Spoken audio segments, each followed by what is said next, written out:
పూజలు అంటే నిత్య పూజలు ఉంటాయి, కానీ కొంతమంది బ్రహ్మాండమైన పూజలు చేస్తారు, కానీ వాస్తు బాగోదు.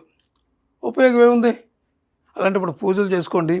అందరికీ అంటే దేవుళ్ళ యొక్క ఇప్పుడు ముఖ్యంగా చాలామందికి నేను ఏం చెప్తానంటే, నవగ్రహ దోషాలు ఎక్కువగా ఉంటాయి చాలామందికి.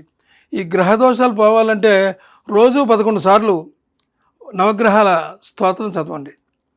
అంటే నవగ్రహాలని 9 గ్రహాలకి పూర్తిగా మీరు చదవక్కర్లేదు, మీరు షార్ట్కట్లో చదవండి.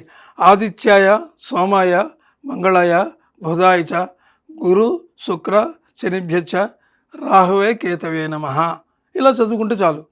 షార్ట్కట్లో ఆ 9 గ్రహాలని, అంటే ఆ 9 గ్రహాలు మీకు సహకరిస్తాయి.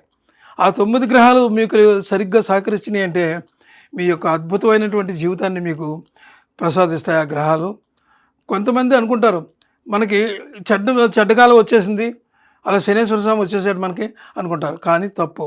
శనేశ్వర స్వామి ఎప్పుడు కూడా ఆయన మేలే చేస్తాడు, కీడు చేయరు.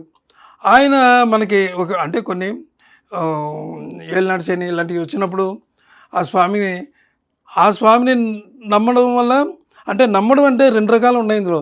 స్వామిని స్తుతించండి, స్తుతిస్తే ఆ స్వామి మిమ్మల్ని అనుకరిస్తాడు.